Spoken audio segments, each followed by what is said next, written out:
ਆਸ਼ਾ ਨੇ ਉਸਨੂੰ 2 ਵਾਰ ਸਿਹਤ ਬਾਰੇ ਪੁੱਛਿਆ, ਪਰ ਉਹ ਕੁਝ ਨਹੀਂ ਕਹਿ ਕੇ ਟਾਲ ਦਿੰਦੀ ਰਹੀ। ਫਿਰ ਮਨ 'ਚ ਖਿਆਲ ਆਇਆ, ਕਿਸੇ ਨੇ ਗਲਤ ਥੋੜ੍ਹਾ ਕਿਹਾ ਕਿ ਮਾਂ ਤਾਂ ਧੀ ਦਾ ਮਨ ਉਸਦੀ ਅੱਖ 'ਚੋਂ ਪੜ੍ਹ ਲੈਂਦੀ ਆ। ਬੁਝੇ ਜੇ ਮਨ ਨਾਲ ਉਹ ਤਿਆਰ ਹੋਈ। ਮੰਮੀ ਮੈਂ ਕੰਮ 'ਤੇ ਜਾ ਰਹੀ ਹਾਂ ਕਹਿ ਕੇ ਉਹ ਬਾਹਰ ਨਿਕਲੀ ਤੇ ਕਾਲੇ ਕਦਮ ਪੁੱਟਦੀ ਹੋਈ ਲੋਕਲ ਬੱਸ ਅੱਡੇ ਨੂੰ ਜਾਂਦਾ ਮੋੜ ਮੁੜ ਗਈ। ਤਿਆਰ ਖੜੀ ਬੱਸ ਜਿਵੇਂ ਉਸੇ ਦੀ ਉਡੀਕ ਕਰ ਰਹੀ ਸੀ। ਅਜੇ ਖਾਲੀ ਸੀਟ ਲੱਭ ਰਹੀ ਸੀ ਕਿ ਟੁੱਟਵੀਂ ਵਿਸਲ ਵੱਜੀ ਤੇ ਸ਼ੀਸ਼ੇ 'ਚੋਂ ਪਿੱਛੇ ਝਾਕ ਕੇ ਡਰਾਈਵਰ ਨੇ ਗੇਅਰ ਪਾ ਲਿਆ। ਸੋਚਾਂ ਦੀ ਲੜੀ ਉਦੋਂ ਟੁੱਟੀ ਜਦ ਉਸਦੀ ਨਜ਼ਰ ਖੱਬੇ ਪਾਸੇ ਵੱਡੇ ਸਾਰੇ ਬੋਰਡ ਤੇ ਪਈ। ਉਸ ਤੋਂ ਅਗਲੇ ਸਟਾਪ ਉਤਰ ਕੇ 150-200 ਮੀਟਰ ਤੇ ਉਹ ਘਰ ਸੀ ਜਿੱਥੇ ਉਸਨੇ ਪਹੁੰਚਣਾ ਸੀ। 8 ਸਾਲਾਂ 'ਚ ਕੁਝ ਵੀ ਤੇ ਨਹੀਂ ਸੀ ਬਦਲਿਆ ਹੋਇਆ। ਗੇਟ ਦਾ ਰੰਗ ਉਹੀ, ਪਰ ਫਿੱਕਾ ਪੈ ਗਿਆ ਹੋਇਆ। ਕੋਨੇ ਤੇ ਲੱਗੀ ਨਾਮ ਵਾਲੀ ਤਖਤੀ 'ਚੋਂ ਰੁਸਤਮ ਹੀ ਪੜ੍ਹਿਆ ਜਾ ਸਕਦਾ ਸੀ। ਭੰਡਾਰੀ ਦੇ ਅੱਖਰ ਭੁਰੇ ਹੋਏ ਸੀ। ਖੁੱਲ੍ਹੇ ਗੇਟ 'ਚੋਂ ਉਸਨੇ ਵੇਖਿਆ ਲੋਕਾਂ ਦੀ ਕਾਫੀ ਭੀੜ ਸੀ। ਅੰਦਰ ਵੜਨ ਲੱਗਿਆ ਪੈਰ ਥੋੜਾ ਥੜਕੇ, ਪਰ ਉਹ ਰਮਾ ਰਮੀ ਤੁਰਦੀ ਗਈ ਤੇ ਔਰਤਾਂ ਵਾਲੇ ਪਾਸੇ ਖੂੰਡੀ ਸਹਾਰੇ ਖੜੀ ਸੱਤਿਆ ਦੇ ਪੈਰੀਂ ਹੱਥ ਲਾ ਕੇ ਉਸਦੇ ਗੜ ਲੱਗ ਕੇ ਹੌਸਲਾ ਦੇਣ ਲੱਗੀ। ਧੀਏ, ਤੂੰ ਮੇਰਾ ਮਾਣ ਰੱਖ ਲਿਆ, ਮੌਕੇ ਤੇ ਪਹੁੰਚ ਗਈ ਏ। ਮੈਂ ਤਾਂ ਤੈਨੂੰ ਫੋਨ ਕਰਨ ਤੋਂ ਬਾਅਦ ਹੀ ਉਡੀਕਣ ਲੱਗ ਪਈ ਸੀ। ਸੱਤਿਆ ਨੂੰ ਪਤਾ ਨਾ ਲੱਗਾ ਕਿ ਸੁਮਿਤਰਾ ਨੂੰ ਜੱਫੀ 'ਚ ਲੈਂਦਿਆਂ ਉਸਦੇ ਹੱਥੋਂ ਖੁੰਡੀ ਛੁੱਟ ਗਈ ਸੀ। ਮੰਮੀ ਤੁਹਾਡਾ ਕਿਹਾ ਤਾਂ ਮੈਂ ਪਹਿਲਾਂ ਵੀ ਕਦੇ ਨਹੀਂ ਸੀ ਮੋੜਿਆ, ਹੁਣ ਕਿਵੇਂ ਰਹਿ ਜਾਂਦੀ? ਸੁਮਿਤਰਾ ਨੇ ਉਸਨੂੰ ਸੱਜੇ ਹੱਥ ਖੁੰਡੀ ਫੜਾਉਂਦੇ ਹੋਏ ਖੱਬੇ ਪਾਸੇ ਬਾਂਹ ਦਾ ਸਹਾਰਾ ਦੇ ਲਿਆ। ਦਾਦੀ ਕੋਲ ਖੜਾ 6-7 ਸਾਲਾਂ ਦਾ ਪੋਤਾ ਰੋਣ ਹਾਕਾ ਹੋਇਆ, ਕਦੇ ਇੱਕ ਵੱਲ ਵੇਖਦਾ ਤੇ ਕਦੇ ਦੂਜੀ ਨੂੰ ਤੱਕਣ ਲੱਗ ਜਾਂਦਾ। ਉਸਨੂੰ ਸਮਝ ਨਹੀਂ ਸੀ ਆ ਰਿਹਾ ਕਿ ਘਰ ਵਿੱਚ ਇੰਨੀ ਭੀੜ ਕਿਉਂ ਪਈ ਹੋਈ ਆ। ਸਾਰਿਆਂ ਦੇ ਚਿੱਟੇ ਪਹਿਰਾਵੇ ਦੀ ਉਸਨੂੰ ਕੋਈ ਸਮਝ ਨਹੀਂ ਸੀ। ਦਾਦੀ ਵੱਲੋਂ ਵਾਰ-ਵਾਰ ਉਸਨੂੰ ਗਲੇ ਲਗਾਉਣ ਦਾ ਸਵਾਲ ਤਾਂ ਰਿਸ਼ਵ ਦੇ ਮਨ 'ਚ ਉੱਠਦਾ, ਪਰ ਉਸਦਾ ਜਵਾਬ ਬੱਚਿਆਂ ਵਾਲੀ ਸਮਝ ਵਿੱਚ ਖਿੱਲਰ ਜਾਂਦਾ। ਉਸਨੂੰ ਨਹੀਂ ਪਤਾ ਸੀ ਕਿ ਲੋਕਾਂ ਦੀ ਭੀੜ ਵਿੱਚ ਘਿਰੀ ਤੇ ਸਫੈਦ ਕੱਪੜਿਆਂ ਵਿੱਚ ਲਪੇਟ ਕੇ ਫੱਟੇ ਉੱਤੇ ਪਾਈ ਗਈ ਉਸਨੂੰ ਜਨਮ ਦੇਣ ਵਾਲੀ ਔਰਤ ਹੈ। ਉਸਦਾ ਬਚਪਨ ਦਾਦੀ ਦੇ ਲਾਡ ਪਿਆਰ ਵਿੱਚ ਗੁੜਚ ਸੀ। ਉਸਨੂੰ ਦਾਦੀ ਤੋਂ ਦਾਦਾ ਜੀ ਦੀਆਂ ਬਹਾਦਰੀ ਦੀਆਂ ਗੱਲਾਂ ਸੁਣਨੀਆਂ ਚੰਗੀਆਂ ਲੱਗਦੀਆਂ ਸੀ। ਪਤਨੀ ਦੀ ਲਾਸ਼ ਕੋਲ ਖੜੇ ਰੁਸਤਮ ਭੰਡਾਰੀ ਦੀ ਨਜ਼ਰ ਉਸ ਉੱਤੇ ਪਈ। ਕੁਝ ਸਕਿੰਟ ਤਾਂ ਉਸਨੂੰ ਯਕੀਨ ਨਾ ਆਇਆ ਕਿ ਉਹੀ ਸੁਮਿਤਰਾ ਹੈ ਜੋ ਕਦੇ ਇਸੇ ਘਰ 'ਚ ਸ਼ਗਨਾਂ ਨਾਲ ਆਈ ਸੀ ਤੇ 2 ਸਾਲਾਂ ਬਾਅਦ ਹੱਥ 'ਚੋਂ ਫੜੇ ਅਟੈਚੀ ਤੇ ਅੱਖਾਂ 'ਚੋਂ ਕਿਰਦੇ ਹੰਝੂਆਂ ਦੀ ਲਕੀਰ ਬਣਾਉਂਦੀ ਹੋਈ ਭਾਰੇ ਕਦਮ ਪੁੱਟਦੀ ਇੱਥੋਂ ਗਈ ਸੀ। ਵੱਡਾ ਸਾਰਾ ਘਰ ਜੋ ਕਦੇ ਸੁਮਿਤਰਾ ਦੇ ਡੈਡੀ ਦੇ ਦੋਸਤ ਕਰਨਲ ਭੰਡਾਰੀ ਦਾ ਸੀ। ਦੋਸਤੀ ਨੂੰ ਰਿਸ਼ਤੇ 'ਚ ਬਦਲਣ ਦੀ ਇੱਛਾ ਨੇ ਸੁਮਿਤਰਾ ਨੂੰ ਇਸ ਘਰ ਨਾਲ ਜੋੜ ਦਿੱਤਾ। ਕਾਰਗਿਲ ਦੀ ਜੰਗ ਨੇ ਕਰਨਲ ਭੰਡਾਰੀ ਨੂੰ ਪੁੱਤਰ ਦੇ ਮੁਖੜੇ ਉੱਤੇ ਸੱਜਿਆ ਸਿਹਰਾ ਵੇਖਣਾ ਨਸੀਬ ਨਾ ਹੋਣ ਦਿੱਤਾ। ਮੰਗਣੀ ਤੋਂ ਬਾਅਦ ਸੁਮਿਤਰਾ ਤੇ ਰੁਸਤਮ ਦੀਆਂ ਗੱਲਾਂ ਘੰਟਿਆਂ ਵਿੱਚ ਨਾ ਮੁੱਕਦੀਆਂ। ਅੱਧੀ ਰਾਤ ਤੱਕ ਉਹਨਾਂ ਦੇ ਫੋਨ ਬਿਜ਼ੀ ਰਹਿੰਦੇ। ਪਤੀ ਦੀ ਘਾਟ ਨੂੰ ਪਾਸੇ ਰੱਖ ਕੇ ਸੱਤਿਆ ਨੇ ਵਿਆਹ ਮੌਕੇ ਕਿੰਨੇ ਚਾਅ ਕੀਤੇ ਸੀ। ਉਹ ਦੋਹਾਂ ਦੇ ਕਿਸੇ ਅਰਮਾਨ ਉੱਤੇ ਪਿਤਾ ਦੇ ਵਿਛੋੜੇ ਦਾ ਪਰਛਾਵਾਂ ਨਹੀਂ ਸੀ ਪੈਣ ਦੇਣਾ ਚਾਹੁੰਦੀ। ਸੱਤਿਆ ਨੇ ਤੁੰਨ ਕੇ ਭਰੇ ਹੋਏ ਨੋਟਾਂ ਵਾਲਾ ਬੈਗ ਦੇ ਕੇ ਉਹਨਾਂ ਨੂੰ ਹਨੀਮੂਨ ਲਈ ਸਵਿਟਜ਼ਰਲੈਂਡ ਭੇਜਿਆ ਸੀ। ਸੁਮਿਤਰਾ ਆਪਣੇ ਆਪ ਨੂੰ ਕਿੰਨੇ ਚੰਗੇ ਭਾਗਾਂ ਵਾਲੀ ਸਮਝਣ ਲੱਗੀ ਸੀ। ਕੋਈ ਇੱਛਾ ਉਸ ਦੇ ਮੂੰਹੋਂ ਬਾਅਦ 'ਚੋਂ ਨਿਕਲਦੀ, ਉਸ ਨੂੰ ਪੂਰਾ ਕਰਨ ਦੇ ਪ੍ਰਬੰਧ ਪਹਿਲਾਂ ਸ਼ੁਰੂ ਹੋ ਜਾਂਦੇ। ਸੱਤਿਆ ਨੂੰ ਲੱਗਦਾ ਕਿ ਜਿਸ ਬੇਟੀ ਦੀ ਮੰਗ ਉਹ ਰੱਬ ਤੋਂ ਕਈ ਸਾਲ ਕਰਦੀ ਰਹੀ, ਉਹ ਉਸਦੀ ਆਪਣੀ ਕੁੱਖੋਂ ਤਾਂ ਪੂਰੀ ਨਾ ਹੋ ਸਕੀ, ਪਰ ਘਾਟ ਸੁਮਿਤਰਾ ਦੇ ਰੂਪ ਵਿੱਚ ਪੂਰੀ ਹੋ ਗਈ ਹੈ। ਸ਼ਮਸ਼ਾਨ ਘਾਟ ਤੋਂ ਆਈ ਗੱਡੀ ਵਿੱਚ ਰੁਕਮਣੀ ਦੀ ਲਾਸ਼ ਰੱਖ ਚੱਲ ਪਈ। ਸਾਰੇ ਆਦਮੀ ਆਪਣੀਆਂ ਗੱਡੀਆਂ 'ਚ ਬੈਠ ਕੇ ਪਿੱਛੇ ਜਾਣ ਲੱਗੇ। ਬਹੁਤੀਆਂ ਔਰਤਾਂ ਆਪੋ ਆਪਣੇ ਘਰੀ ਮੁੜਨ ਲੱਗੀਆਂ। ਸੁਮਿਤਰਾ ਨੇ ਆਸਰਾ ਦੇ ਕੇ ਸੱਤਿਆ ਨੂੰ ਵਿਛੀ ਹੋਈ ਦਰੀ ਤੇ ਜਾ ਬਿਠਾਇਆ। ਸੁਮਿਤਰਾ ਰਸੋਈ 'ਚੋਂ ਗਈ ਤੇ ਸਭ ਲਈ ਚਾਹ ਬਣਾ ਲਿਆਈ। ਉਸਨੂੰ ਪਤਾ ਸੀ ਕਿ ਸਵੇਰ ਤੋਂ ਕਿਸੇ ਨੇ ਚੁੱਲ੍ਹਾ ਨਹੀਂ ਬਾਲਿਆ ਹੋਣਾ। ਸੱਤਿਆ ਦੇ ਕੰਮ ਦੇ ਹੱਥਾਂ ਵੱਲ ਵੇਖ ਸੁਮਿਤਰਾ ਦਾ ਮਨ ਤੜਪ ਉੱਠਿਆ। ਉਹ ਭੱਜ ਕੇ ਰਸੋਈ 'ਚੋਂ ਪਲੇਟ ਲੈ ਆਈ ਤੇ ਆਪਣੇ ਹੱਥੀਂ ਚਾਹ ਪਿਆਉਣ ਲੱਗੀ। ਉਸਦੇ ਚੇਤਿਆਂ 'ਚੋਂ ਉਹ ਸੀਨ ਉੱਭਰ ਆਇਆ ਜਦ ਗੇਟ ਮੂਹਰੇ ਛੋਟੇ ਟੇਬਲ 'ਤੇ ਖੜ੍ਹ ਕੇ ਸੱਤਿਆ ਉਹਨਾਂ ਤੋਂ ਪਾਣੀ ਵਾਰ ਕੇ ਪੀ ਰਹੀ ਸੀ। ਪਰ 10 ਸਾਲਾਂ 'ਚ ਸੱਤਿਆ ਦੀ ਇਹ ਹਾਲਤ ਕਿ ਉਸ ਤੋਂ ਚਾਹ ਦਾ ਕੱਪ ਫੜਨਾ ਔਖਾ ਹੋ ਗਿਆ ਸੀ। ਸੰਸਕਾਰ ਕਰਨ ਗਏ ਅਜੇ ਮੁੜੇ ਨਹੀਂ ਸੀ। ਸੁਮਿਤਰਾ ਰੁਸਤਮ ਦੇ ਪਰਤਣ ਤੋਂ ਪਹਿਲਾਂ ਉੱਥੋਂ ਚਲੇ ਜਾਣਾ ਚਾਹੁੰਦੀ ਸੀ। ਉਸਨੇ ਸੱਤਿਆ ਨੂੰ ਜੱਫੀ 'ਚ ਲੈ ਕੇ ਜਾਣ ਦੀ ਆਗਿਆ ਮੰਗੀ, ਪਰ ਸੱਤਿਆ ਨੇ ਉਸ ਨੂੰ ਸ਼ਾਮ ਤੱਕ ਰਹਿਣ ਲਈ ਮਨਾ ਲਿਆ। ਸੁਮਿਤਰਾ ਉਸਦੇ ਦਰਦ ਨੂੰ ਸਮਝਦੀ ਸੀ। ਸੱਤਿਆ ਨੇ ਆਰਤੀ ਬਾਰੇ ਮਨ ਆਇਆ ਸਵਾਲ ਸੁਮਿਤਰਾ ਦੇ ਮੱਥੇ ਤੋਂ ਪੜ੍ਹ ਲਿਆ ਸੀ। ਬੇਟਾ ਤੂੰ ਚੰਗਾ ਕੀਤਾ ਆਰਤੀ ਨੂੰ ਨਾਲ ਨਹੀਂ ਲੈ ਕੇ ਆਈ। ਐਵੇਂ ਕੁੜੀ ਦੇ ਚੰਚਲ ਮਨ ਵਿੱਚ ਕਈ ਤਰ੍ਹਾਂ ਦੇ ਗਲਤ ਮਲਤ ਸ਼ੱਕ ਪੈਦਾ ਹੋ ਜਾਣੇ ਸੀ। ਹਾਂ ਮੰਮੀ, ਮੈਂ ਵੀ ਇਹੋ ਸੋਚ ਕੇ ਉਸਨੂੰ ਨਾਨੀ ਕੋਲ ਛੱਡ ਆਈ ਸੀ। ਹੁਣ ਉਡੀਕਦੀ ਹੋਊ, ਇਸੇ ਕਰਕੇ ਜਲਦੀ ਵਾਪਸ ਜਾਣ ਬਾਰੇ ਸੋਚਿਆ ਸੀ। ਹਾਂ ਬੇਟਾ, ਮੈਨੂੰ ਪਤਾ ਤੂੰ ਆਰਤੀ ਕਰਕੇ ਵਾਪਸ ਜਾਣ ਨੂੰ ਕਾਹਲੀ ਹੋਵੇਂਗੀ, ਪਰ ਮੈਂ। ਸੱਤਿਆ ਮੂੰਹ ਆਈ ਅਗਲੀ ਗੱਲ ਕਹਿੰਦੀ ਕਹਿੰਦੀ ਰੁਕ ਗਈ। ਜੇ ਉਹ ਮੌਕੇ ਤੇ ਨਾ ਸੰਭਲਦੀ ਤਾਂ ਉਸਨੇ, ਮੈਂ ਚਾਹੁੰਦੀ ਸੀ ਕਿ ਤੂੰ ਰੁਸਤਮ ਦੇ ਵਾਪਸ ਆਉਣ ਤੋਂ ਬਾਅਦ ਵਾਪਸ ਜਾਵੇਂ, ਕਹਿ ਕੇ ਗੱਲ ਪੂਰੀ ਕਰਨੀ ਸੀ। ਲੰਮੇ ਹੋਈ ਜਾ ਰਹੇ ਪਰਛਾਵੇਂ ਦੁਪਹਿਰ ਢਲਣ ਤੇ ਸ਼ਾਮ ਦੀ ਆਮਦ ਦਾ ਸੰਕੇਤ ਦੇਣ ਲੱਗ ਪਏ ਸਨ। ਸੰਸਕਾਰ ਲਈ ਗਏ ਲੋਕਾਂ ਚੋਂ ਕੁਝ ਮੁੜਨ ਲੱਗੇ ਸਨ। ਉਹਨਾਂ ਚੋਂ ਕੋਈ ਸੱਤਿਆ ਕੋਲ 2 ਮਿੰਟ ਬੈਠ ਜਾਂਦਾ ਤੇ ਕੋਈ ਆਪਣੀ ਪਾਰਕ ਕੀਤੀ ਕਾਰ ਲੈ ਕੇ ਵਾਪਸ ਜਾ ਰਿਹਾ ਸੀ। ਸੁਮਿਤਰਾ ਹੋਰ ਦੇਰ ਨਹੀਂ ਕਰਨਾ ਚਾਹੁੰਦੀ ਸੀ। ਚੰਗਾ ਮੰਮੀ, ਕੋਸ਼ਿਸ਼ ਕਰਾਂਗੀ ਕੱਲ ਵੀ ਆ ਸਕਾਂ। ਜਾਣ ਵਾਲੀ ਤਾਂ ਚਲੀ ਗਈ, ਹੁਣ ਤੁਸੀਂ ਆਪਣੀ ਸਿਹਤ ਦਾ ਖਿਆਲ ਰੱਖਿਓ। ਰਿਸ਼ਭ ਨੂੰ ਤੁਹਾਡੀ ਬੜੀ ਲੋੜ ਹੈ। ਗੇਟ ਤੋਂ ਬਾਹਰ ਨਿਕਲੀ ਹੀ ਸੀ ਕਿ ਹੁਣੇ ਆ ਕੇ ਖੜੀ ਕਾਰ ਚੋਂ ਨਿਕਲਦੇ ਰੁਸਤਮ ਨਾਲ ਉਸਦੀ ਨਜ਼ਰ ਭਿੜ ਗਈ। ਉਹ ਤੇਜ਼ੀ ਨਾਲ ਸੱਜੇ ਮੁੜ ਕੇ ਕਾਲੇ ਕਦਮ ਪੁੱਟਦੀ ਬੱਸ ਸਟਾਪ ਵੱਲ ਵਧਣ ਲੱਗੀ। ਧੀ ਨੂੰ ਗੇਟ ਖੋਲਦਿਆਂ ਵੇਖ ਆਸ਼ਾ ਨੂੰ ਸੁੱਖ ਦਾ ਸਾਹ ਆਇਆ। ਪਾਣੀ ਦਾ ਗਲਾਸ ਪੀ ਕੇ ਸੁਮਿਤਰਾ ਨੇ ਮੰਮੀ ਨੂੰ ਸਾਰੀ ਗੱਲ ਦੱਸੀ। ਦੇਰ ਰਾਤ ਤੱਕ ਸੁਮਿਤਰਾ ਵਿਚਾਰਾਂ ਵਿੱਚ ਗਵਾਚੀ ਰਹੀ। ਉਸਦੀ ਸੂਈ ਜ਼ਿੰਦਗੀ 'ਚ ਕੀ ਪਾਇਆ ਤੇ ਕੀ ਗਵਾਇਆ ਵਿਚਕਾਰ ਘੁੰਮਦੀ ਰਹੀ। ਰੁਸਤਮ ਨਾਲ ਬਿਤਾਈ ਹਰੇਕ ਦਿਨ ਦੀ ਤਸਵੀਰ ਉਸਦੀਆਂ ਅੱਖਾਂ ਮੂਹਰੇ ਆਉਣ ਲੱਗਦੀ। ਉਸਦੇ ਮਨ 'ਚ ਰੁਸਤਮ ਦਾ ਉਹ ਰੂਪ ਵੀ ਆਇਆ ਜਦੋਂ ਆਪਣੇ ਪਾਪਾ ਨਾਲ ਭੰਡਾਰੀ ਅੰਕਲ ਦੇ ਘਰ ਗਈ ਸੀ। 10 ਕੁ ਸਾਲ ਦੀ ਸੀ ਉਦੋਂ। ਰੁਸਤਮ 12-13 ਸਾਲ ਦਾ ਹੋ। ਦੋਹੇ ਕਿੰਨੀ ਦੇਰ ਲਾਨ 'ਚੋਂ ਖੇਡਦੇ ਰਹੇ ਸੀ। ਉਹ ਵੱਡੇ ਹੋਏ ਤਾਂ ਕਰਨਲ ਭੰਡਾਰੀ ਨੇ ਉਸਦੇ ਪਾਪਾ ਮੂਹਰੇ ਰਿਸ਼ਤੇਦਾਰ ਬਣਨ ਦੀ ਖਾਹਿਸ਼ ਪ੍ਰਗਟ ਕਰਕੇ ਰਿਸ਼ਤੇ ਲਈ ਝੋਲੀ ਅੱਡ ਲਈ। ਸੁਮਿਤਰਾ ਦੀ ਪੜ੍ਹਾਈ ਪੂਰੀ ਕਰਨ ਤੋਂ ਬਾਅਦ ਸ਼ਾਦੀ ਕਰਨਾ ਉਸੇ ਮੌਕੇ ਤੈਅ ਹੋ ਗਿਆ। ਸੁਮਿਤਰਾ ਨੇ MSc ਬੜੇ ਚੰਗੇ ਨੰਬਰ ਲੈ ਕੇ ਪਾਸ ਕੀਤੀ। ਉਹ ਖੋਜ ਪੱਤਰ ਬਾਰੇ ਸੋਚ ਹੀ ਰਹੀ ਸੀ ਕਿ ਕਾਰਗਿਲ ਵਿੱਚ ਦੁਸ਼ਮਣ ਦੇਸ਼ ਦੀ ਫੌਜ ਨੂੰ ਹਰਾਉਣ ਵਿੱਚ ਸਫਲ ਹੁੰਦਿਆਂ ਸਖਤ ਜ਼ਖਮੀ ਹੋਇਆ ਕਰਨਲ ਭੰਡਾਰੀ ਆਪਣੀ ਜ਼ਿੰਦਗੀ ਦੀ ਜੰਗ ਹਾਰ ਗਿਆ। ਦੋਹਾਂ ਪਰਿਵਾਰਾਂ ਉੱਤੇ ਕਹਿਰ ਢਹਿ ਗਿਆ। ਸੱਤਿਆ ਦੀ ਇਕੱਲਤਾ ਕਾਰਨ ਰੁਸਤਮ ਤੇ ਸੁਮਿਤਰਾ ਦੇ ਵਿਆਹ ਦੀ ਸਹਿਮਤੀ ਬਣ ਗਈ ਤੇ ਮਹੀਨੇ ਕੁ ਬਾਅਦ ਸੁਮਿਤਰਾ ਦੇ ਨਾਂ ਦੇ ਪਿੱਛੇ ਭੰਡਾਰੀ ਜੁੜ ਗਿਆ। ਉਹ 2 ਮਾਵਾਂ ਦੀ ਇਕਲੌਤੀ ਧੀ ਬਣ ਕੇ ਵਿਚਰਨ ਲੱਗੀ। ਚੰਗੀ ਨੌਕਰੀ ਲਈ ਰੁਸਤਮ ਪਹਿਲਾਂ ਤੋਂ ਹੀ ਯਤਨਸ਼ੀਲ ਸੀ। ਵਕਾਲਤ ਪਾਸ ਕੀਤੀ ਹੋਣ ਕਰਕੇ ਸਰਕਾਰ ਨੇ ਰੁਸਤਮ ਨੂੰ ਪਿਤਾ ਦੀ ਸ਼ਹੀਦੀ ਵਾਲੇ ਰਾਖਵੇਂ ਕੋਟੇ ਰਾਹੀਂ ਸਿਲੈਕਟ ਕਰਕੇ ਸਿਵਲ ਜੱਜ ਬਣਾ ਦਿੱਤਾ। ਪਹਿਲੀ ਨਿਯੁਕਤੀ ਉਸਦੀ ਮਰਜ਼ੀ ਦੇ ਸ਼ਹਿਰ ਹੋ ਗਈ। ਪੁੱਤਰ ਦੇ ਜੱਜ ਬਣਨ ਨੂੰ ਸੱਤਿਆ ਨੂੰਹ ਦੀ ਆਮਦ ਨਾਲ ਜੋੜ ਕੇ ਵੇਖਣ ਲੱਗੀ। ਉਸਨੂੰ ਸੁਮਿਤਰਾ ਦੀ ਸੱਸ ਅਖਵਾਉਣਾ ਚੰਗਾ ਨਾ ਲੱਗਦਾ। ਇਨਸਾਫ ਵਾਲੀ ਕੁਰਸੀ ਤੇ ਬੈਠਣ ਤੋਂ ਬਾਅਦ ਰੁਸਤਮ ਹਮੇਸ਼ਾ ਕਾਨੂੰਨੀ ਦਾਇਰੇ 'ਚ ਰਹਿਣ ਦਾ ਯਤਨ ਕਰਦਾ। ਵਕੀਲਾਂ ਵੱਲੋਂ ਆਪਣੇ ਮੌਕਿਲਾਂ ਦੇ ਹੱਕ ਵਿੱਚ ਜਾਂਦੇ ਉੱਚ ਅਦਾਲਤਾਂ ਦੇ ਫੈਸਲਿਆਂ ਦੀ ਤਫਸੀਲ ਨੂੰ ਉਹ ਖੁਦ ਧਿਆਨ ਨਾਲ ਪੜ੍ਹਦਾ ਤਾਂ ਜੋ ਕਿਸੇ ਨਾਲ ਬੇਇਨਸਾਫੀ ਨਾ ਹੋਵੇ। ਉਸਦੀ ਗੱਲ ਕਰਦਿਆਂ ਵਕੀਲ ਕਹਿਣ ਲੱਗ ਪਏ ਕਿ ਫੌਜੀ ਦਾ ਮੁੰਡਾ ਹੋਣ ਕਰਕੇ ਕਾਨੂੰਨ ਪਾਲਣ ਵਿੱਚ ਪਰਪੱਕ ਹੈ। ਨਿਆਸਰੇ ਲੋਕਾਂ ਨੂੰ ਉਸ ਤੋਂ ਇਨਸਾਫ ਦੀ ਉਮੀਦ ਵੱਜਣ ਲੱਗੀ। ਉਸ ਦਿਨ ਅਦਾਲਤੀ ਕੰਮ ਸ਼ੁਰੂ ਹੋਇਆ ਅਜੇ ਘੰਟਾ ਕੁ ਹੋਇਆ ਸੀ।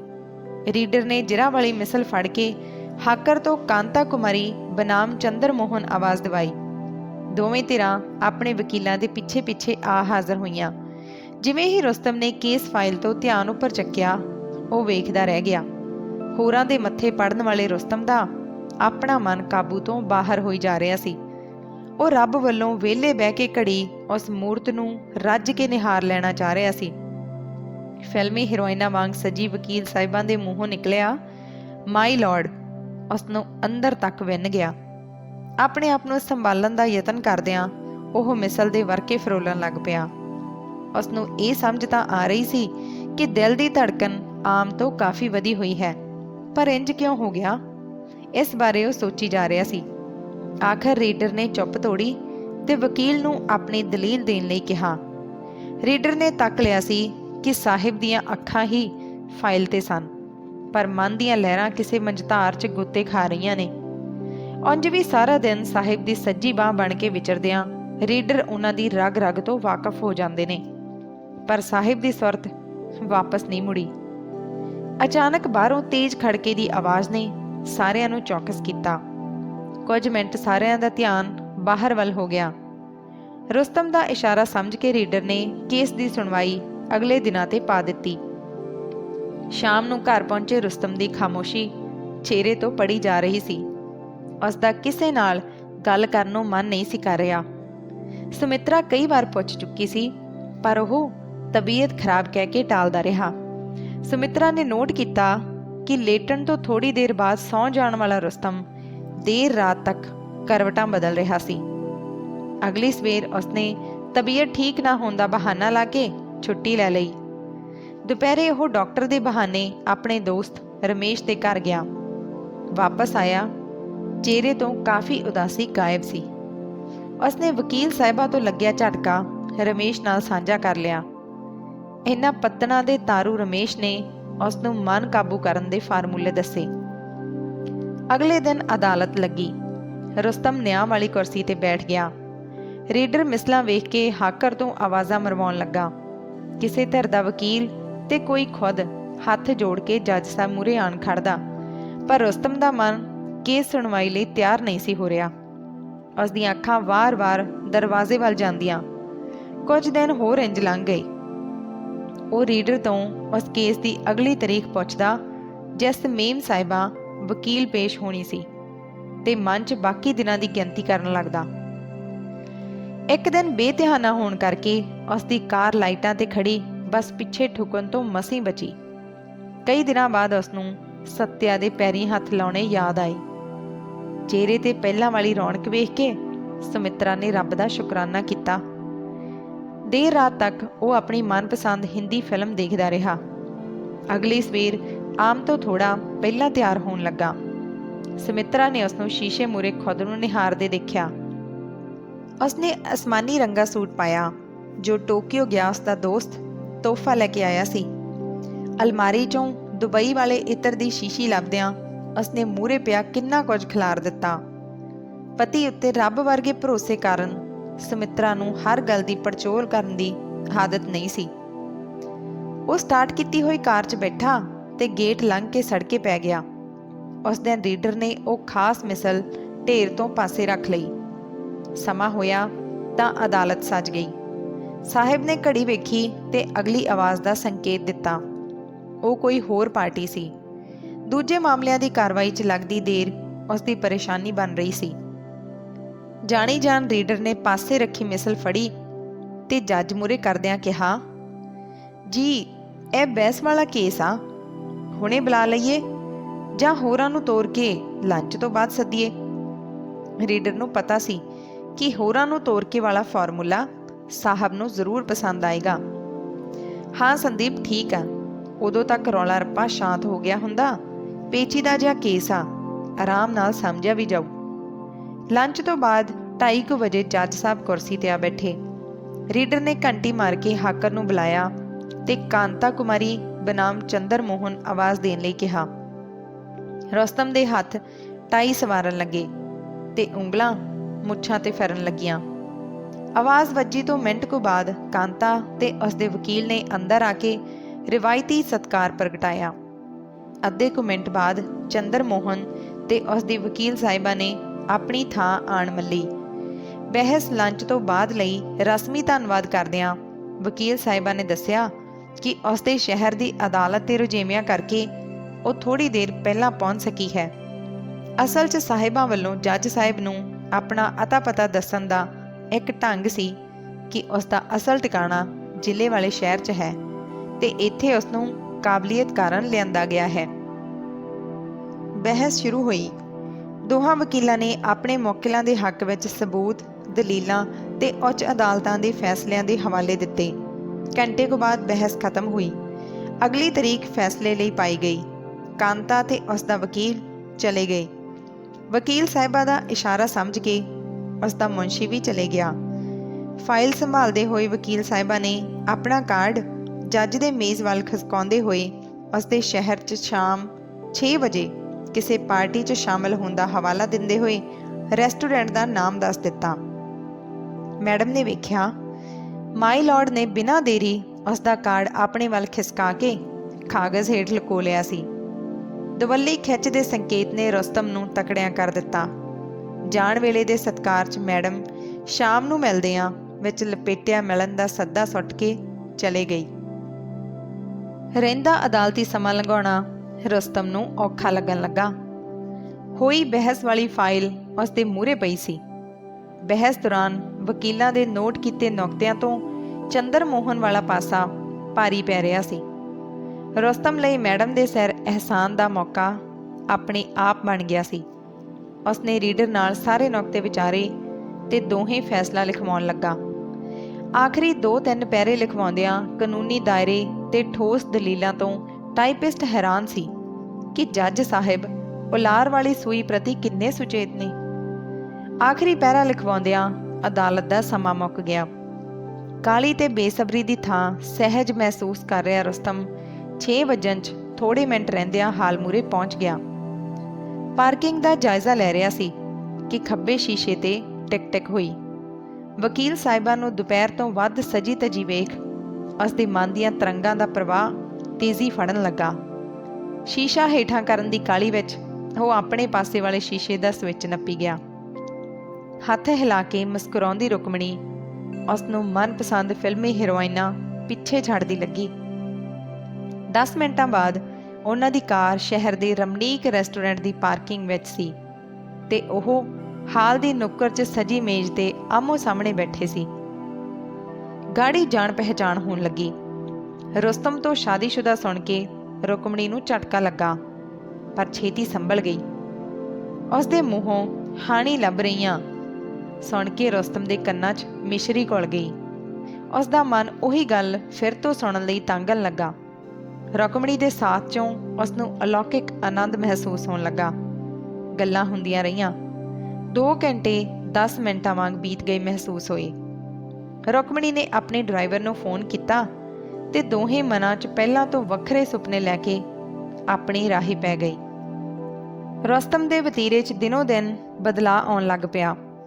ਸੱਤਿਆ ਜਾਂ ਸੁਮਿਤਰਾ ਵੱਲੋਂ ਕੁਝ ਪੁੱਛੇ ਜਾਣ ਤੇ ਉਹ ਖਿਝ ਜਾਂਦਾ। ਉਸ ਦਾ ਬਦਲਾਅ ਸੱਸ ਨੂੰ ਦੀ ਪਰੇਸ਼ਾਨੀ 'ਚ ਵਾਧਾ ਕਰਨ ਲੱਗਾ। ਮਹੀਨੇ ਕੁ ਬਾਅਦ ਰੁਕਮਣੀ ਉਹਨਾਂ ਦੇ ਘਰ ਆਉਣ ਲੱਗ ਪਈ। ਉਸ ਦੇ ਵਤੀਰੇ ਤੋਂ ਰੁਸਤਮ ਦੇ ਬਦਲਾਅ ਵਾਲੇ ਭੇਦ ਖੁੱਲ੍ਹਣ ਲੱਗੇ ਤੇ ਆਖਿਰ ਰੁਸਤਮ ਤੋਂ ਸੁਮਿਤਰਾ ਨੂੰ ਤਲਾਕ ਬਾਰੇ ਕਹਿ ਹੋ ਗਿਆ। ਥੋੜੇ ਦਿਨ ਘਰ 'ਚ ਸੋਗ ਵਰਗੀ ਸਥਿਤੀ ਬਣੀ ਰਹੀ। ਮਨਾਂ ਉੱਤੇ ਲੱਦੇ ਮਣਾ ਮੋਹੀ ਭਾਰ ਦੇ ਬਾਵਜੂਦ ਸੱਸ ਨੂੰ ਇੱਕ ਦੂਜੇ ਨੂੰ ਸਭ ਕੁਝ ਠੀਕ ਹੋਣ ਦੇ ਦਿਲਾਸੇ ਦਿੰਦੀਆਂ, ਚੁੰਨੀ ਨਾਲ ਇੱਕ ਦੂਜੇ ਦੇ ਚਿਹਰੇ ਤੋਂ ਹੰਝੂ ਪੂੰਝਦੀਆਂ। ਆਖਿਰ ਵੱਡਾ ਜਿਗਰਾ ਕਰਕੇ ਸੁਮਿਤਰਾ ਨੇ ਰੁਸਤਮ ਵੱਲੋਂ ਲਿਖ ਕੇ ਰੱਖੇ ਹੋਏ ਤਲਾਕ ਦੇ ਕਾਗਜ਼ਾਂ ਉੱਤੇ ਦਸਤਖਤ ਕੀਤੇ ਤੇ ਸੱਤਿਆ ਦੇ ਗੱਲ ਲੱਗਦਿਆਂ ਪੇਟ 'ਚ 2 ਮਹੀਨੇ ਦਾ ਗਰਭ ਲੈ ਕੇ ਉਹ ਘਰ ਨੂੰ ਅਲਵਿਦਾ ਕਹਿ ਕੇ ਆਪਣੀ ਮਾਂ ਕੋਲ ਪਹੁੰਚ ਗਈ। ਉਹ ਅਜੇ ਮਨ ਦੀ ਪੀੜ ਨੂੰ ਸਾਵਾਂ ਕਰਨ ਵਿੱਚ ਸਫਲ ਹੋ ਰਹੀ ਸੀ ਜਦ ਨੰਨੀ ਬੇਟੀ ਨੇ ਉਸ ਦੀ ਗੋਦ ਮੱਲ ਲਈ। ਮਾਂ ਬਣਨ ਤੋਂ ਬਾਅਦ ਘਰ ਦੇ ਵਧੇ ਖਰਚਿਆਂ ਬਾਰੇ ਸੋਚ ਕੇ ਸੁਮਿਤਰਾ ਨੇ ਆਪਣੀ ਮਾਂ ਉੱਤੇ ਹੋਰ ਬੋਝ ਨਾ ਬਣਨ ਦਾ ਸੋਚਿਆ ਤੇ ਨੌਕਰੀ ਲੱਭਣ ਲੱਗੀ। ਚੰਗੀ ਵਿਦਿਅਕ ਯੋਗਤਾ ਹੋਣ ਕਾਰਨ ਛੇਤੀ ਹੀ ਉਸ ਨੂੰ ਵੱਡੀ ਕੰਪਨੀ ਵੱਲੋਂ ਨਿਯੁਕਤੀ ਪੱਤਰ ਆ ਗਿਆ। ਤਨਖਾਹ ਚੰਗੀ ਸੀ। ਸੁਮਿਤਰਾ ਨੇ ਮਿੱਥੀ ਤਰੀਕ ਤੋਂ ਡਿਊਟੀ ਸੰਭਾਲ ਲਈ ਤੇ ਆਪਣੀਆਂ ਜ਼ਿੰਮੇਵਾਰੀਆਂ ਕੰਪਨੀ ਦੀਆਂ ਉਮੀਦਾਂ ਤੋਂ ਵੀ ਚੰਗੇ ਢੰਗ ਨਾਲ ਨਿਭਾਉਣ ਲੱਗੀ। ਪਹਿਲੇ ਪਹਿਲ ਬੇਟੀ ਤੋਂ ਦੂਰ ਰਹਿਣਾ ਉਸ ਨੂੰ ਅਖੜਦਾ ਰਿਹਾ, ਪਰ ਨਾਨੀ ਵੱਲੋਂ ਚੰਗੀ ਸੰਭਾਲ ਦਾ ਖਿਆਲ ਕਰਕੇ ਉਹ ਮਨ ਨੂੰ ਤਸੱਲੀ ਦੇ ਲੈਂਦੀ। ਮਹੀਨੇ ਕੁ ਬਾਅਦ ਉਸਨੇ ਨੋਟ ਕੀਤਾ ਕਿ ਬੱਚੇ ਨਾਲ ਰੁੱਝੀ ਰਹਿੰਦੀ ਨਾਨੀ ਦੀ ਸਿਹਤ 'ਚ ਸੁਧਾਰ ਹੋਣ ਲੱਗ ਪਿਆ ਹੈ। ਉਸ ਦਾ ਥਕੇਵਾਂ ਖਤਮ ਹੋਣ ਲੱਗ ਪਿਆ ਤੇ ਡਾਕਟਰ ਨੇ ਦਵਾਈਆਂ ਦੀ ਮਿਕਦਾਰ ਘਟਾ ਦਿੱਤੀ ਸੀ। ਸਮੇਂ ਦੇ ਨਾਲ ਵੱਡੀ ਹੁੰਦੀ ਜਾ ਰਹੀ ਆਰਤੀ ਦੀਆਂ ਵੱਧਦੀਆਂ ਜ਼ਿੰਮੇਵਾਰੀਆਂ ਨਾਨੀ ਨੂੰ ਖੁਸ਼ੀ ਦਿੰਦੀਆਂ। 5ਵੀਂ 'ਚੋਂ ਆਰਤੀ ਨੇ ਸਕੂਲ 'ਚੋਂ ਟੌਪ ਕੀਤਾ। ਸੱਤਿਆ ਦੇ ਜ਼ੋਰ ਦੇਣ ਤੇ ਉਹ ਰੁਕਮਣੀ ਦੇ 10ਵੀਂ ਤੱਕ ਦੀ ਰਸਮ ਤੱਕ ਅੱਧਾ ਦਿਨ ਦਫ਼ਤਰੀ ਕੰਮ ਕਰਕੇ ਉੱਧਰ ਜਾਣ ਲੱਗੀ। 3-4 ਘੰਟੇ ਉਹ ਸੱਤਿਆ ਕੋਲ ਠਹਿਰਦੀ ਪ੍ਰਬੰਧਾਂ ਵਿੱਚ ਮਦਦ ਕਰਦੀ ਤੇ ਸ਼ਾਮ ਨੂੰ ਆਪਣੇ ਘਰ ਆ ਜਾਂਦੀ। ਉਹ ਰੁਸਤਮ ਦਾ ਸਾਹਮਣਾ ਕਰਨ ਤੋਂ ਗੁਰੇਜ਼ ਕਰਦੀ।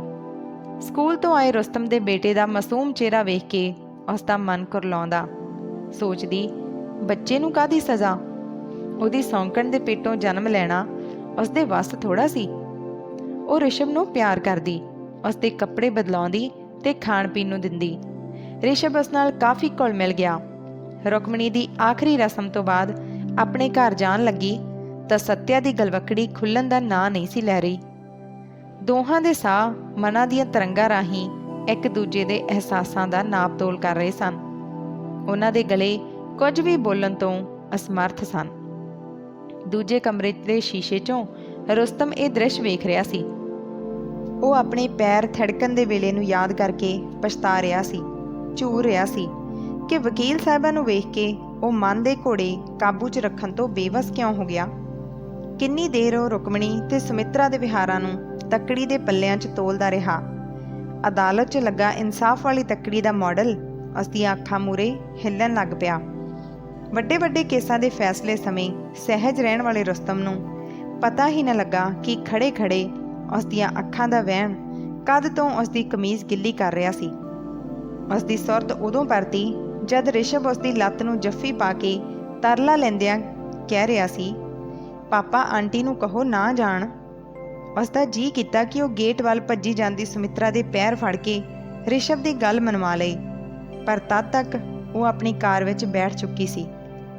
ਰਿਸ਼ਭ ਦਾਦੀ ਨਾਲ ਨਾਰਾਜ਼ ਹੋਈ ਜਾ ਰਿਹਾ ਸੀ ਕਿ ਉਸਨੇ ਆਂਟੀ ਨੂੰ ਜਾਣ ਤੋਂ ਰੋਕਿਆ ਕਿਉਂ ਨਹੀਂ ਸੀ। ਦੂਜੇ ਕਮਰੇ 'ਚ ਖੜੇ ਰੁਸਤਮ ਦਾ ਮਨ ਗਲਤੀ ਦਾ ਅਹਿਸਾਸ ਕਰਦਿਆਂ ਤੜਪ ਰਿਹਾ ਸੀ। ਉਹ ਰਸਤੇ 'ਚੋਂ ਜਾਂਦੀ ਸੁਮਿਤਰਾ ਨੂੰ ਮਿੰਨਤਾਂ ਕਰਕੇ ਵਾਪਸ ਮੋੜ ਲਿਆਉਣਾ ਚਾਹ ਰਿਹਾ ਸੀ, ਪਰ ਹੌਸਲਾ ਨਾ ਜੁਟਾ ਸਕਿਆ ਜਾਂ ਮੈਂ ਨੇ ਉਸ ਦਾ ਰਸਤਾ ਰੋਕ ਲਿਆ। ਉਸ ਦੀ ਸੁਰਤ ਉਦੋਂ ਟੁੱਟੀ ਜਦ ਰਿਸ਼ਭ ਉਸ ਕੋਲ ਆ ਕੇ ਕਹਿ ਰਿਹਾ ਸੀ, ਪਾਪਾ ਸੁਮਿਤਰਾ ਆਂਟੀ ਕਿੰਨੇ ਚੰਗੇ ਨੇ ਨਾ, ਦਾਦੀ ਨੇ ਉਹਨਾਂ ਨੂੰ ਇੱਥੇ ਰਹਿਣ ਲਈ ਕਿਉਂ ਨਹੀਂ ਕਿਹਾ। ਰੁਸਤਮ ਨੂੰ ਬੱਚੇ ਦੇ ਉੱਤਰ ਦੇਣੇ ਔਖੇ ਹੋ ਗਏ। ਉਸ ਕੁਰਸੀ ਖਿੱਚੀ ਤੇ ਰਿਸ਼ਭ ਨੂੰ ਗਲੇ ਨਾਲ ਲਾ ਲਿਆ। ਬੱਚੇ ਦੇ ਸਿਰ ਉੱਤੇ ਹੱਥ ਫੇਰਦਿਆਂ ਉਸ ਨੂੰ ਵਰਚਾਉਣ ਲਈ ਉਸ ਨੂੰ ਸ਼ਬਦ ਨਹੀਂ ਔੜ ਰਹੇ ਸੀ। ਬਿਲਕੁਲ ਉਵੇਂ ਜਿਵੇਂ ਅਦਾਲਤ 'ਚ ਕਿਸੇ ਪੇਚੀਦਾ ਕੇਸ ਦਾ ਫੈਸਲਾ ਲਿਖਦੇ ਹੋਏ ਕੋਈ ਢੁਕਵਾਂ ਸ਼ਬਦ ਲੱਭਣ ਲਈ ਦਿਮਾਗ 'ਤੇ ਜ਼ੋਰ ਪਾਉਣਾ ਪੈਂਦਾ ਸੀ। ਆਖਿਰ ਉਹ ਬੱਚੇ ਦੀ ਉਂਗਲ ਫੜ ਉਸ ਦੇ ਪਸੰਦੀਦਾ ਪਾਰਕ ਵੱਲ ਤੁਰ ਪਿਆ। ਦਿਨ ਲੰਘ ਰਹੇ ਸੀ, ਪਰ ਰੁਸਤਮ ਦੇ ਜ਼ਖਮ ਭਰਨ ਦੀ ਥਾਂ ਅੱਲੇ ਹੋਈ ਜਾ ਰਹੇ ਸੀ। ਉਸ ਦਿਨ ਐਤਵਾਰ ਸੀ, ਸ਼ਾਮ ਹੋਣ ਵਾਲੀ ਸੀ। ਸੁਮਿਤਰਾ ਤੇ ਆਰਤੀ ਟੀਵੀ ਮੂਹਰੇ ਬੈਠੀਆਂ ਸੀ। ਡੋਰਬੈਲ ਵੱਜੀ। ਦਰਵਾਜ਼ਾ ਖੋਲ੍ਹਦਿਆਂ ਸੁਮਿਤਰਾ ਨੇ ਦੇਖਿਆ ਰੁਸਤਮ ਰਿਸ਼ਭ ਦੀ ਉਂਗਲ ਫੜ ਕੇ ਖੜਾ ਸੀ। ਸੁਮਿਤਰਾ ਨੂੰ ਸੁੱਝ ਨਹੀਂ ਸੀ ਰਿਹਾ ਉਹ ਦਰਵਾਜ਼ਾ ਭੇੜ ਲਏ ਜਾਂ ਲੰਘ ਆਉਣ ਲਈ ਕਹੇ। ਤਦ ਤੱਕ ਆਰਤੀ ਉਸ ਦੇ ਕੋਲ ਆਣ ਖੜੀ ਹੋਈ। ਆਪਣੇ ਵਿਹਾਰ ਤੋਂ ਦੋਹਾਂ ਬੱਚਿਆਂ ਦੀ ਮਾਨਸਿਕਤਾ ਉੱਤੇ ਪੈਣ ਵਾਲੇ ਦੁਰਪ੍ਰਭਾਵ ਦਾ ਖਿਆਲ ਆਉਂਦੇ ਹੀ ਲੰਘ ਆਉਣ ਦੇ ਸੰਕੇਤ ਵਜੋਂ ਉਹ ਪਾਸੇ ਹੋ ਗਈ। ਪਿਤਾ ਦੀ ਉਂਗਲ ਛੱਡ ਕੇ ਰਿਸ਼ਭ ਨੇ ਸੁਮਿਤਰਾ ਦੀ ਲੱਤ ਨੂੰ ਜੱਫੀ ਪਾ ਲਈ। ਸੁਮਿਤਰਾ ਉਸ ਦਾ ਸਿਰ ਹੱਥਾਂ 'ਚੋਂ ਲੈ ਕੇ ਪਲੋਸਣ ਲੱਗੀ। ਅੰਦਰ ਲੰਘ ਗਿਆ ਰੁਸਤਮ ਬੈਠਣ ਦੇ ਇਸ਼ਾਰੇ ਦੀ ਉਡੀਕ 'ਚ ਸੀ। ਸੁਮਿਤਰਾ ਨੇ ਆਪਣੀ ਧੀ ਦੀਆਂ ਅੱਖਾਂ 'ਚੋਂ ਸਵਾਲ ਪੜ੍ਹ ਲਿਆ ਸੀ, ਬੇਟਾ ਇਹ ਅੰਕਲ ਦਾ ਬੇਟਾ ਰਿਸ਼ਭ ਹੈ, ਬੜਾ ਪਿਆਰਾ ਹੈ ਨਾ। ਸੁਮਿਤਰਾ ਵੱਲੋਂ ਦੱਸੇ ਜਾਣ ਤੇ ਆਰਤੀ ਨੇ ਖੁਸ਼ੀ ਦੇ ਪ੍ਰਗਟਾਵੇ ਵਜੋਂ ਸਿਰ ਹਿਲਾਇਆ। ਹਾਂ ਰਿਸ਼ਭ, ਇਹ ਮੇਰੀ ਉਹੀ ਬੇਟੀ ਆਰਤੀ ਹੈ ਜਿਸ ਦੀਆਂ ਗੱਲਾਂ ਤੇਰੇ ਦਾਦੀ ਜੀ ਮੇਰੇ ਤੋਂ ਪੁੱਛਦੇ ਹੁੰਦੇ ਸੀ। ਇੱਕ ਵਾਰ ਤੂੰ ਇਸ ਦੀ ਫੋਟੋ ਵਿਖਾਉਣ ਬਾਰੇ ਕਹਿੰਦਾ ਸੀ ਨਾ, ਲੈ ਤੇਰੀ ਭੈਣ ਸਾਹਮਣੇ ਖੜੀ ਆ, ਵੇਖ ਲੈ। ਬੱਚਿਆਂ 'ਚੋਂ ਰੁੱਝ ਕੇ ਸੁਮਿਤਰਾ ਦੇ ਅੰਦਰ ਪੈਦਾ ਹੋਇਆ ਗੁਬਾਰ ਖੁਰਨ ਲੱਗ ਪਿਆ ਸੀ। ਆਰਤੀ ਨੇ ਰਿਸ਼ਭ ਦਾ ਹੱਥ ਫੜਿਆ ਤੇ ਆਪਣੇ ਕਮਰੇ 'ਚ ਲਿਜਾ ਕੇ ਖਿਡੌਣੇ ਵਿਖਾਉਣ ਲੱਗ ਪਈ। ਸੁਮਿਤਰਾ ਖੁਦ ਹੈਰਾਨ ਸੀ ਕਿ ਉਸਦੇ ਮੂੰਹੋਂ ਰੁਸਤਮ ਨੂੰ ਬੈਠਣ ਲਈ ਸਹਿਜ ਜਿਹੇ ਸ਼ਬਦ ਕਿਵੇਂ ਬੋਲੇ ਗਏ। ਕੁਝ ਮਿੰਟਾਂ ਬਾਅਦ ਚੁੱਪ ਰੁਸਤਮ ਨੂੰ ਤੋੜਨੀ ਪਈ। ਬੇਟੀ ਦੇ ਬਾਪ ਨੂੰ ਉਸਦਾ ਅੰਕਲ ਬਣਾਉਣ ਦਾ ਹੱਕ ਤੁਹਾਨੂੰ ਕਿਸ ਨੇ ਦਿੱਤਾ? ਕਿਹੜਾ ਬਾਪ? ਅੱਛਾ ਉਹੀ ਜਿਸ ਦੇ ਮਨ 'ਚ ਆਪਣੀ ਧੀ ਨੂੰ ਪਹਿਲੀ ਵਾਰ ਵੇਖਣ ਦਾ ਖਿਆਲ 9 ਸਾਲ 5 ਮਹੀਨੇ ਬਾਅਦ ਅੱਜ ਉਸ ਵੇਲੇ ਆਇਆ ਜਦ ਕੁਦਰਤ ਨੇ ਸਾਰੇ ਹਾਲਾਤ ਬਦਲਾ ਦਿੱਤੇ ਨੇ। ਇੰਨੇ ਸਾਲ ਤਾਂ ਇਹ ਵੀ ਪਤਾ ਨਹੀਂ ਕੀਤਾ ਕਿ ਮਾਂ ਧੀ ਹੈ ਵੀ ਕਿ ਨਹੀਂ, ਜਾਂ ਕਿਸ ਹਾਲ 'ਚ ਨੇ। ਸੁਮਿਤਰਾ, ਮੈਂ ਗੱਲ ਵਧਾਉਣ ਨਹੀਂ, ਗਿਲੇ ਸ਼ਿਕਵੇ ਮਿਟਾਉਣ ਆਇਆ। मैं वड्डी उम्मीद लैके होईयां गलतियां ते कीतियां जातियां लई तेरे तो माफ़ी मंगण आया। ऋषि मुनि ते पीर पैगंबर मंनदे ते उपदेश दिंदे रहे कि इंसान गलतियां दा पुतला है। किसी दे भी पैर थिड़कण तो पहलां उसदी सुध बुध गवाचदी है। कुछ गुनाह तां रब भी माफ़ कर दिंदा। आरती दा अंकल कह के तू मेरा सीना छलनी कर दिता। अपने आप नूं लांतां तां मैं कई सालां तो पा रिहा सी, पर इस अंकल शब्द ने तां थिड़के होए पैरां दी चीस ने मेरे लिए जिंदगी दे मायने बदल दिते ने। अपनी बेटी तो अंकल कहाउण तो वड्डी लानत होर किहड़ी हो सकदी आ। सुमित्रा दे मूहरे खड़ा रुस्तम, जो वकीलां नूं भावनावां दी थां कानून नूं पहल देण दी गल करिया करदा सी, लाचारगी दी मूरत बन के हत्थ विच भावनावां वाला ठूठा फड़ी उस तों माफ़ी दी भीख वास्ते लेलड़ियां कढ रिहा सी। अपनी पगाउण वाले बंदे दा चेहरा उसदी हार दी गवाही भर रिहा सी। जिस नूं कदे ना सुणन दी आदत नहीं सी, ਉਹ ਸੁਮਿਤਰਾ ਮੂਰੇ ਤਰਸ ਦੀ ਮੂਰਤ ਬਣ ਕੇ ਖੜਾ ਸੀ। ਆਪਣੀ ਕਲਮ ਨਾਲ ਵੱਡੇ ਫੈਸਲੇ ਲਿਖਣ ਵਾਲੇ ਵਿਅਕਤੀ ਦੇ ਕੰਨ ਸੁਮਿਤਰਾ ਦੇ ਮੂੰਹੋਂ ਹਾਂ ਸੁਣਨ ਲਈ ਤਰਸ ਰਹੇ ਸੀ। ਰੁਸਤਮ ਲਗਾਤਾਰ ਬੋਲੀ ਗਿਆ। ਉਸ ਦੀਆਂ ਅੱਖਾਂ ਸੁਮਿਤਰਾ ਦੇ ਚਿਹਰੇ ਉੱਤੇ ਗੱਡੀਆਂ ਹੋਈਆਂ ਸੀ। ਉਹ ਹਾਂ ਵਜੋਂ ਸੁਮਿਤਰਾ ਦੇ ਹਿਲਦੇ ਬੁੱਲ ਵੇਖਣ ਲਈ ਉਤਾਵਲਾ ਹੋ ਰਿਹਾ ਸੀ। ਮਾਫੀ ਵਾਲੀ ਖੈਰ ਪਵਾਉਣ ਲਈ ਦਰ ਤੇ ਝੋਲੀ ਅੱਡੀ ਖੜੇ ਰੁਸਤਮ ਨੂੰ ਵੇਖ ਕੇ ਸੁਮਿਤਰਾ ਦੇ ਮਨ 'ਚ ਉਸਲ ਵੱਟੇ ਲੈਂਦੇ ਉਲਾਂਭੇ ਪੰਗਰਨ ਲੱਗ ਪਏ। ਆਪਣੀ ਗੱਲ ਮੁਕਾ ਕੇ ਰੁਸਤਮ ਹੱਥ ਫੈਲਾਉਂਦਾ ਹੋਇਆ ਸੁਮਿਤਰਾ ਦੇ ਪੈਰਾਂ ਵੱਲ ਝੁਕਿਆ।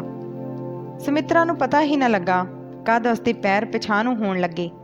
ਖੱਬੇ ਤੋਂ ਬਾਅਦ ਸੱਜਾ ਪੈਰ ਖਿਸਕਾਉਣ ਹੀ ਲੱਗੀ ਸੀ ਕਿ ਪਿੱਛੇ ਪਏ ਆਰਤੀ ਦੇ ਖਿਡੌਣੇ ਤੋਂ ਤਿਲਕ ਕੇ ਉਸਦਾ ਸੰਤੁਲਨ ਵਿਗੜਿਆ ਤੇ ਪਾਸੇ ਨੂੰ ਉਲਰ ਗਈ। ਜੇ ਰੁਸਤਮ ਫਰਤੀ ਨਾਲ ਉਸਨੂੰ ਕਲਾਵੇ 'ਚ ਨਾ ਲੈਂਦਾ ਤਾਂ ਸ਼ਾਇਦ ਉਸਦਾ ਸਿਰ ਖੁੱਲੀ ਖਿੜਕੀ ਦੀ ਗ੍ਰਿਲ 'ਚ ਵੱਜ ਕੇ ਅਣਚਾਹਿਆ ਹਾਦਸਾ ਵਾਪਰ ਜਾਂਦਾ। ਬਾਂਹ ਦੇ ਸਹਾਰੇ ਨਾਲ ਉਸਨੇ ਸੁਮਿਤਰਾ ਨੂੰ ਸੋਫੇ ਤੇ ਬਿਠਾਇਆ ਤੇ ਰਸੋਈ 'ਚੋਂ ਪਾਣੀ ਦਾ ਗਲਾਸ ਲਿਆ ਕੇ ਉਸਦੇ ਮੂੰਹ ਨੂੰ ਲਾਇਆ। ਘੁੱਟ-ਘੁੱਟ ਕਰਕੇ ਪਾਣੀ ਪੀਂਦਿਆਂ ਸੁਮਿਤਰਾ ਆਪਣੇ ਆਪ ਵਿੱਚ ਆਉਣ ਲੱਗੀ। ਥੋੜੀ ਦੇਰ ਬਾਅਦ ਬਿਨਾਂ ਕੁਝ ਬੋਲੇ ਉਹ ਉੱਠੀ ਤੇ ਰਸੋਈ 'ਚ ਜਾ ਕੇ ਚਾਹ ਬਣਾਉਣ ਲੱਗੀ। ਮੇਜ਼ ਤੇ ਰੱਖੀ ਟਰੇ 'ਚ ਇੱਕੋ ਕੱਪ ਵੇਖ ਕੇ ਰੁਸਤਮ ਉੱਠਿਆ ਤੇ ਰਸੋਈ 'ਚੋਂ ਹੋਰ ਕੱਪ ਲਿਆ ਕੇ ਚਾਹ ਅੱਧੋ-ਅੱਧ ਕਰ ਲਈ। ਉਧਰ ਆਰਤੀ ਕਿਸੇ ਗੱਲੋਂ ਰਿਸ਼ਭ ਤੋਂ ਖਿੱਝ ਗਈ। ਰੁਸਤਮ ਕੋਲ ਸ਼ਿਕਾਇਤ ਲਾਉਣ ਆਈ ਕੁੜੀ ਦੇ ਮੂੰਹੋਂ ਸਹਿਜ ਸੁਭਾਅ ਪਾਪਾ ਨਿਕਲ ਗਿਆ। ਧੀ ਦੇ ਮੂੰਹੋਂ ਪਾਪਾ ਸੁਣ ਕੇ ਰੁਸਤਮ ਦੇ ਮਨ ਤੋਂ ਮਣਾ ਮੂੰਹੀ ਭਾਰ ਲੈ ਗਿਆ। ਉਸਨੇ ਆਰਤੀ ਨੂੰ ਜੱਫੀ 'ਚ ਕੁੱਟ ਲਿਆ ਤੇ ਕਿੰਨੀ ਦੇਰ ਉਸਦਾ ਮੂੰਹ ਚੁੰਮਦਾ ਰਿਹਾ। ਧੀ ਦੇ ਮੂੰਹੋਂ ਪਹਿਲੀ ਵਾਰ ਪਾਪਾ ਸੁਣ ਕੇ ਸੁਮਿਤਰਾ ਦੇ ਮਨ ਉੱਤੇ ਤਪਦੀ ਦੁਪਹਿਰ 'ਚ ਸੀਤ ਹਵਾ ਦੇ ਬੁੱਲੇ ਵਰਗਾ ਅਸਰ ਹੋਇਆ। ਉਹ ਉੱਠੀ ਤੇ ਵਿਚਾਰਾ ਜਿਹਾ ਮੂੰਹ ਬਣਾਈ ਖੜੇ ਰਿਸ਼ਭ ਦਾ ਸਿਰ ਪਲੋਸਦੇ ਹੋਏ ਸਮਝਾਉਣ ਲੱਗੀ, ਬੇਟਾ ਵੱਡੀਆਂ ਭੈਣਾਂ ਨੂੰ ਇੰਜ ਨਹੀਂ ਬੋਲੀਦਾ। ਮਸੀਂ ਤੇ ਤੁਹਾਨੂੰ ਖੇਡਣ ਦਾ ਮੌਕਾ ਮਿਲਿਆ। ਤੈਨੂੰ ਪਤਾ ਇਹੋ ਜਿਹੇ ਮੌਕੇ ਕਿੰਨੇ ਕੀਮਤੀ ਹੁੰਦੇ ਨੇ, ਇਹਨਾਂ ਦਾ ਫਾਇਦਾ ਉਠਾਈਦਾ। ਆਹ ਦੇਖ ਤੇਰੇ ਪਾਪਾ ਥੜਕੇ ਹੋਏ ਪੈਰਾਂ ਦੀ ਚੀਸ ਨਾਲ ਵਿੰਨੇ ਪਏ ਨੇ। ਤੂੰ ਵੀ ਮੌਕਿਆਂ ਦੀ ਸੰਭਾਲ ਕਰਨ ਦੀ ਆਦਤ ਹੁਣ ਤੋਂ ਹੀ ਪਾ ਲੈ। ਰਿਸ਼ਭ ਨਾਲ ਲਾਡ ਲਡਾਉਂਦਿਆਂ ਵੇਖ ਆਰਤੀ ਪਾਪਾ ਦੀ ਗੋਦ 'ਚੋਂ ਉੱਠੀ ਤੇ ਸਵਾਲੀਆ ਮੂੰਹ ਬਣਾ ਕੇ ਮੰਮੀ ਮੂਹਰੇ ਆ ਖੜੀ ਹੋਈ। ਸੁਮਿਤਰਾ ਨੇ ਉਸ ਨੂੰ ਵੀ ਰਿਸ਼ਭ ਦੇ ਨਾਲ ਹੀ ਬਾਹਾਂ 'ਚ ਭਰ ਲਿਆ। ਮੰਮਾ ਜਦੋਂ ਮੇਰੇ ਪਾਪਾ ਆ ਗਏ ਤਾਂ ਉਹ ਵੀ ਮੈਨੂੰ ਅੰਕਲ ਵਾਂਗ ਹੀ ਪਿਆਰ ਕਰਨਗੇ ਨਾ? ਆਰਤੀ ਦੇ ਮਨ 'ਚੋਂ ਨਿਕਲਿਆ ਸਵਾਲ ਸੁਮਿਤਰਾ ਦੀ ਸੋਚ ਤੋਂ ਬਾਹਰ ਸੀ। ਉਹ ਭੌਂਚਲ ਕੇ ਰਹਿ ਗਈ। ਧੀ ਨੂੰ ਇਸ ਦਾ ਕੀ ਜਵਾਬ ਦੇਵੇ? ਕੁੜੀ ਵੱਲੋਂ ਵਾਰ-ਵਾਰ ਪੁੱਛੇ ਜਾਣ ਤੇ ਸੁਮਿਤਰਾ ਦੇ ਮੂੰਹੋਂ ਉਹ ਗੱਲ ਨਿਕਲ ਗਈ ਜਿਸ ਨੂੰ ਉਹ ਅਜੇ ਸੰਭਾਲਣਾ ਚਾਹੁੰਦੀ ਸੀ। ਹਾਂ ਬੇਟਾ, ਇਹੀ ਤੇਰੇ ਉਹ ਪਾਪਾ ਨੇ ਜਿਹੜੇ ਪੈਰ ਥੜਕਣ ਕਰਕੇ ਸਾਡੇ ਤੋਂ ਦੂਰ ਹੋ ਗਏ ਸੀ, ਤੇ ਇਹ ਤੇਰਾ ਛੋਟਾ ਵੀਰ ਜੋ ਤੂੰ ਬਾਬਾ ਜੀ ਤੋਂ ਮੰਗਦੀ ਹੁੰਦੀ ਸੀ। ਹੁਣ ਖੁਸ਼ ਹੈ ਨਾ?